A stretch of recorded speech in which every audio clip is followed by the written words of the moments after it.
BJP इधर नायडू को मना भी नहीं पाई थी, उधर महाराष्ट्र में हो गया बड़ा खेल। राहुल गांधी की नीति चंद्रबाबू नायडू को कबूल, नीतीश और शिंदे भी देंगे साथ। दोस्तों, बीजेपी की बला आखिर टलने का नाम नहीं ले रही है। एक मुसीबत इधर जाती है तो दूसरे दरवाजे से दस्तक दे जाती है। दोस्तों, अब आखिर ऐसा क्या हुआ कि चंद्रबाबू नायडू ने महाराष्ट्र में गजब खेल कर दिया। आखिर महाराष्ट्र में बीजेपी बैकफुट पर आकर के फंसती हुई क्यों नजर आ रही है?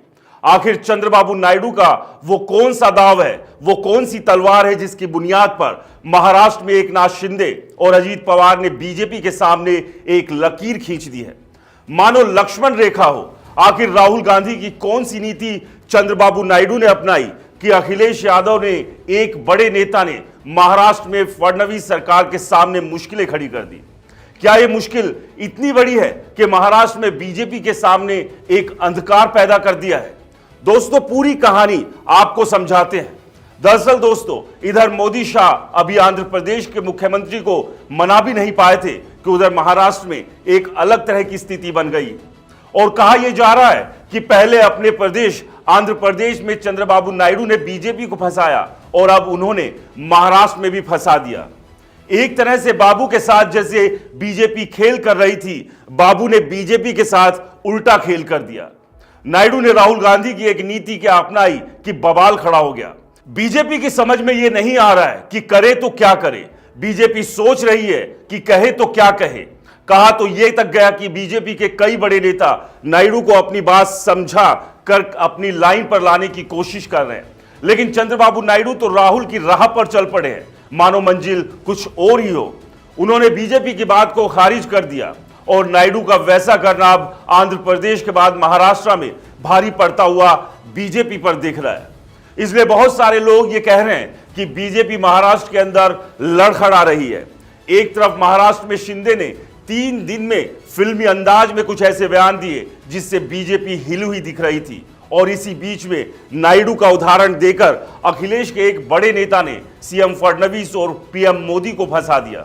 दरअसल समाजवादी पार्टी के नेता अबुल आजमी ने जो किया उससे बीजेपी, मोदी और फडणवीस को समझ नहीं आ रहा कि वो करे तो क्या करे। और इधर महाराष्ट्र के डिप्टी सीएम एकनाथ शिंदे, जो कि पहले से नाराज है, जिनसे पूछना पड़ रहा है प्रधानमंत्री नरेंद्र मोदी को सब कुछ ठीक तो है ना, तो एकनाथ शिंदे, नायडू और नीतीश, राहुल मानो मुस्कुरा रहे हैं, मानो मन ही मन लड्डू फूट रहे हैं और कह रहे हैं कि अब मोदी शाह क्या करेंगे।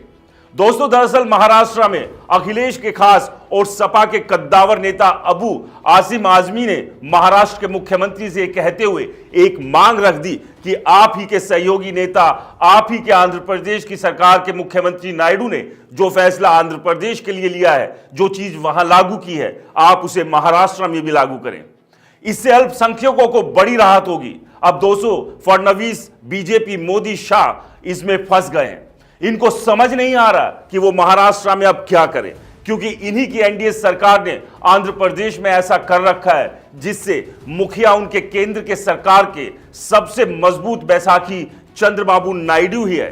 अब बीजेपी इस मांग को माने या खारिज करे, ये समझ नहीं आ रहा, क्योंकि बीजेपी ने इसे तेलंगाना में जम करके इसका विरोध किया, जहां पर कांग्रेस की सरकार है, और आंध्र प्रदेश में इस पर चुप्पी साध रखी है, जहां नायडू मुखिया है। क्योंकि दोस्तों, तेलंगाना में जो फैसला राहुल गांधी के प्रति या राहुल गांधी की सोच वाली नीति को कांग्रेस पार्टी ने किया, उसे बीजेपी ने एक तरीके से तुष्टीकरण की नीति बताया, जमकर के विरोध किया। सोशल मीडिया से लेकर मीडिया तक सड़कों पर जमकर विरोध किया गया। नायडू ने अपने तरीके से आंध्र प्रदेश में वो फैसला ले लिया, राहुल की राह पर वो अब चल पड़े। अब दोस्तों, अबू आसिम नाजी ने महाराष्ट्र में ये डिमांड करके, अपील करके अल्पसंख्यकों के लिए और बीजेपी और फडणवीस को एक ऐसी स्थिति में लाकर खड़ा कर दिया है जहां पर उन्हें फैसला लेना है। दरअसल दोस्तों, कहा जा रहा है कि महाराष्ट्र में एकनाथ शिंदे और अजीत पवार भी इस फैसले से सहमत दिख रहे हैं।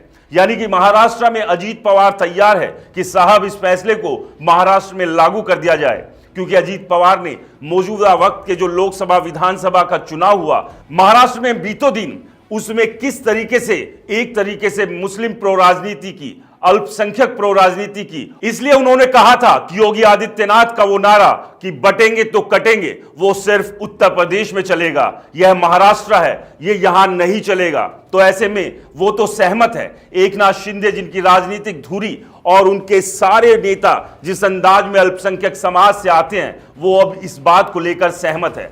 नीतीश कुमार जिनकी राजनीति में भी अल्पसंख्यक कहीं ना कहीं एक मजबूत पायदान के तौर पर है, एक मजबूत पिल्लर के तरीके से है, उनको भी इस बात से दिक्कत नहीं और शायद हो सकता है आप जल्द ही उनको भी यह फैसला लागू करते हुए देखें, क्योंकि विधानसभा का चुनाव बिहार में जल्द होना है। ऐसी स्थिति में इन तमाम चीजों के बीच में नीतीश कुमार ऐसा फैसला लेते हैं तो फिर बीजेपी करेगी क्या? क्या कर सकती है? शायद कुछ नहीं, क्योंकि बीजेपी ने तो अजीत पवार के सामने घुटने टेक दिए थे।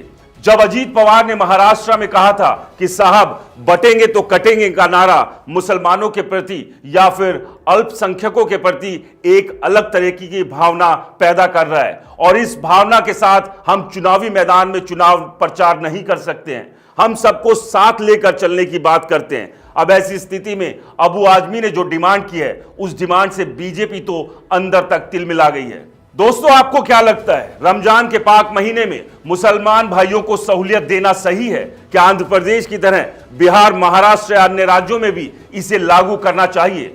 दोस्तों, आपकी क्या राय है? हमें राय कमेंट्स कर जरूर बताएं। नमस्कार।